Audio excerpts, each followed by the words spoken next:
आज या व्यासपीठावर उपस्थित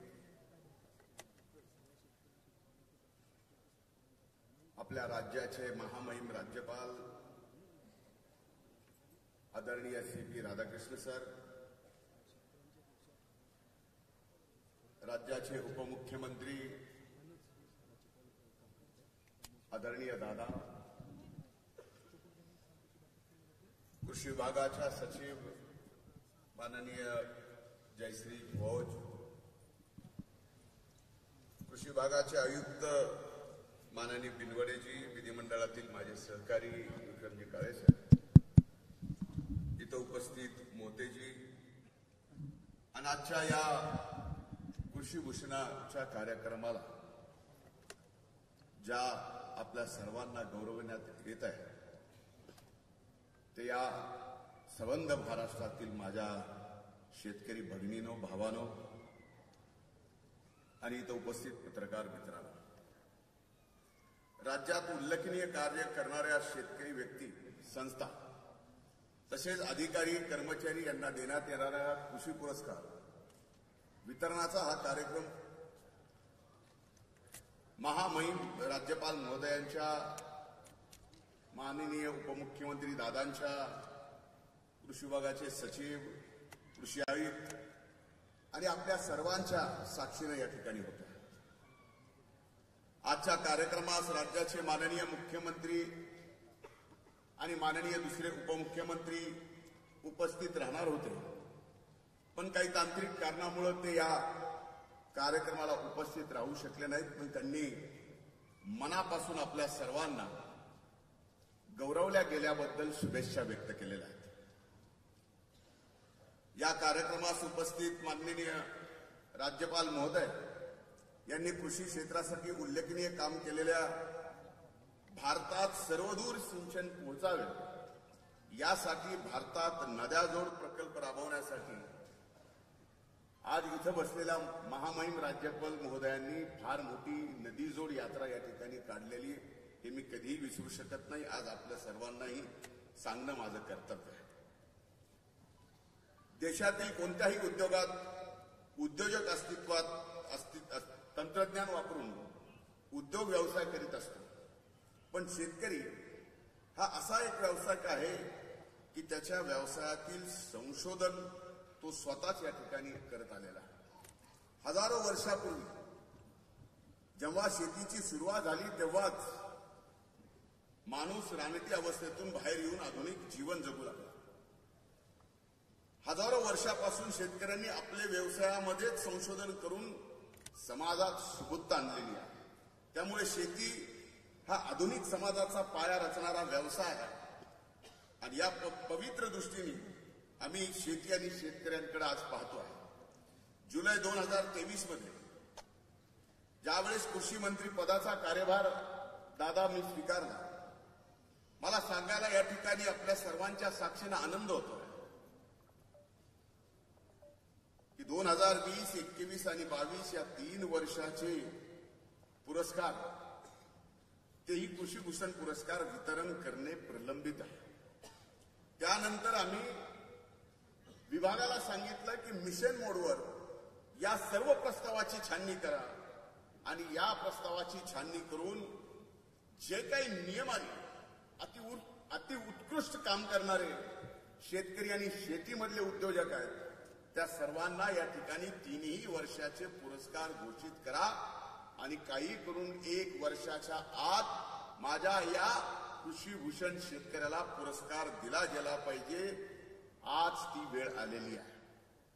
3 वर्षाचे पुरस्कार या ठिकाणी आपण एकत्रित घेतला, त्यामुळे स्वाभाविक आहे की आलेल्या प्रत्येक विजेत्याला महामहिम राज्यपाल महोदयांच्या आणि उपमुख्यमंत्र्यांच्या सोबत फोटो काढायचा.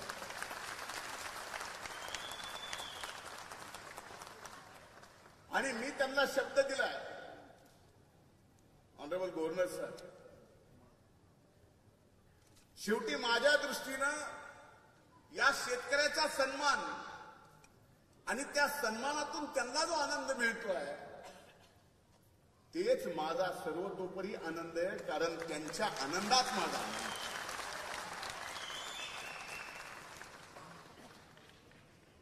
खरं तर मी दादांचे आभार मानतो की दादा या राज्यामध्ये सर्वात कमी वयाचा कृषी मंत्री म्हणून आपण माझ्यावर जबाबदारी दिली. त्यामुळे स्वाभाविक आहे की परंपरागत शेती ज्या पद्धतीने आपण करतो आणि त्या शेतीला परंपरागत शेतीला कुठंतरी तंत्रज्ञानाचं जोड लावणं आवश्यक आहे. म्हणून मधल्या काळात मला जेवढ्या 1.5 वर्षाच्या काळात कृषी मंत्री म्हणून काम करायची संधी मिळाली, शेतीमध्ये ड्रोन वापरण्याची योजना असेल, शेतकऱ्यांच्या शेतीमालाला भाव मिळवण्यासाठी ई कॉमर्सच्या प्लॅटफॉर्मवर ॲग्राथॉन ॲपचं नवीन आपण लॉन्च केलेलं असेल, महात्मा फुले कृषी विद्यापीठ देशी गाय संशोधन प्रशिक्षण केंद्र अंतर्गत फुले अमृतकाळ हे पशु सल्ला देणारे मोबाईल ॲप सुरू करणे असेल, राज्यात सुरू असलेल्या पारंपरिक कृषी विभागाच्या योजना सुद्धा आम्ही कधी अतिशय प्रभावीपणे राबवल्या. डॉक्टर पंजाबराव देशमुख नैसर्गिक शेती मिशन, सोयाबीन व तेलबिया उत्पादकता वाढ मूल्य साखळी कार्यक्रम, पंतप्रधान पीक विमा योजना 1 रुपयात, प्रधानमंत्री किसान सन्मान योजना, नमो शेतकरी सन्मान योजना, कृषी यांत्रिकीकरण, महाडीपीटी पोर्टल मध्ये प्रधानमंत्री सूक्ष्म अन्न प्रक्रिया योजना, मुख्यमंत्री कृषी अन्न व प्रक्रिया योजना, नानाजी देशमुख कृषी संजीवनी योजना, गोपीनाथ मुंडे शेतकरी अपघात विमा योजना, बाळासाहेब ठाकरे कृषी परिवर्तन प्रकल्प अशा अनेक योजना हे शासन प्रभावीपणाने शेतकऱ्यासाठी या ठिकाणी राबवत आहे. संशोधन हे उत्पादन वाढीचे मूळ आहे. म्हणून आम्ही संशोधन केंद्र स्थापन करण्यावरही या 1.5 वर्षात भर घातला. परळीमध्ये जिथं सर्वाधिक ज्या जिल्ह्यात सोयाबीन पिकवलं जातं तिथं सोयाबीन संशोधन प्रशिक्षण केंद्र आम्ही मंजूर केलं. नागपूर येथे आंतरराष्ट्रीय सुविधा केंद्र केलं. पुणे येथे देशी गाय संशोधन केंद्र या ठिकाणी आपण चालू करतोय.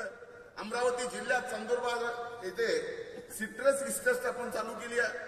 हिंगोली जिल्ह्यामध्ये बाळासाहेब ठाकरे हरिद्रा संशोधन प्रशिक्षण केंद्र सुद्धा आपण दिले. दिवे आगार तालुक्यामध्ये श्रीवर्धन जिल्ह्यात रायगडला सुपारी संशोधन केंद्र दिलंय. तसेच बुलढाणा, नांदेड आणि परळी वैजनाथ येथे शासकीय कृषी महाविद्यालय स्थापन करण्यास सुद्धा मान्यता दिलेली आहे.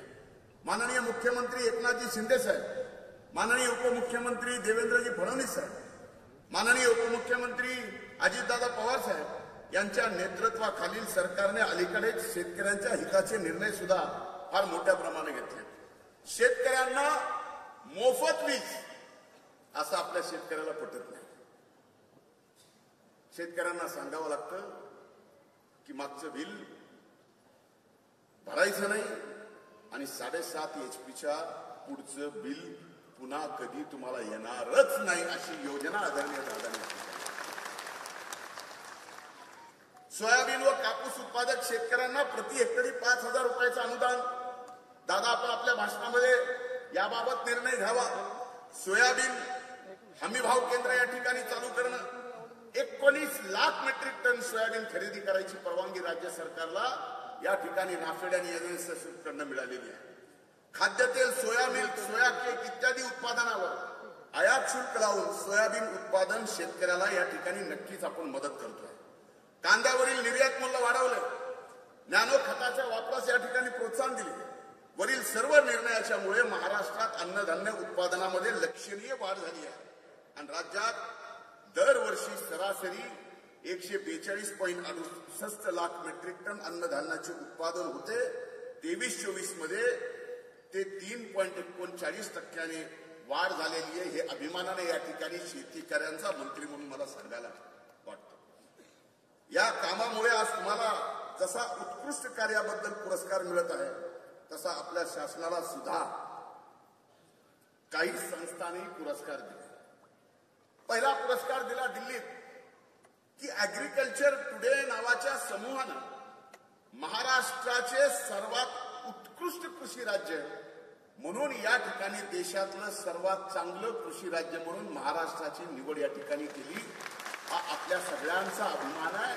हे राज्याचा मुख्यमंत्री किंवा राज्याचा नाही किंवा कृषी विभागाचा नाही.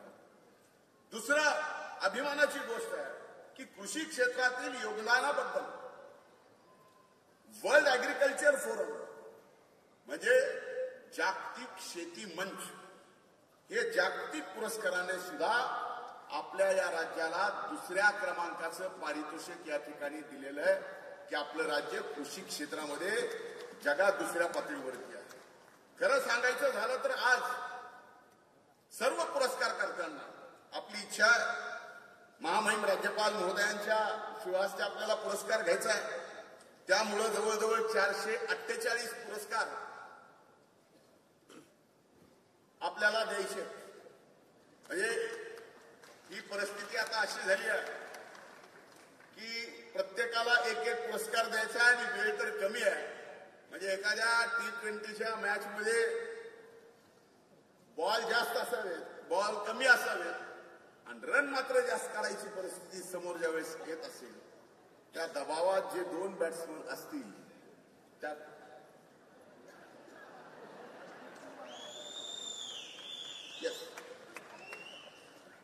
महामहिम राज्यपाल महोदयांनी सांगितलंय की भाषण आपण कमी करा, मी पूर्ण वेळ देतो आणि या ठिकाणी कमी बॉलमध्ये सुद्धा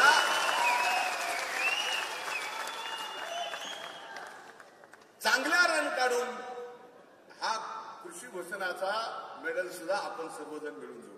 पुन्हा एकदा मी आपल्या सर्वांचं मनपूर्वक पुरस्कार मिळाल्याबद्दल अभिनंदन करतो. 3 वर्षाचे एकदाच पुरस्कार मला या ठिकाणी आपल्याला देऊन सन्मानित करता आलं. मी खरंच मनातून या ठिकाणी नक्कीच आनंदी आहे. या पूर्ण कार्यक्रमाला मुंबईत बोलवणं, व्यवस्था करणं यात थोडं कमी जास्त झालं असेल तर या राज्याचा कृषी मंत्री म्हणून हात धरून आपल्या सर्वांची मी क्षमा मागतो. कारण ही व्यवस्था का कमी जास्त होणी, कारण माननीय महामहिम राज्यपाल महोदयांची तारीख आणि आपला कार्यक्रम त्याच्यात वेळ फार आपल्याला कमी मिळाला, म्हणून त्याबद्दल क्षमा मागतो. पुन्हा एकदा आपण सर्वांनी पुरस्कार प्राप्त केला. आपल्या सर्वांचे मनपूर्वक अभिनंदन या ठिकाणी व्यक्त करतो आणि आदरणीय अजितदादा पवार साहेबांना विनंती करतो की आपण या ठिकाणी या सर्व शेतकऱ्यांना संबोधित करा. आपल्या राज्याचे महामहिम राज्यपाल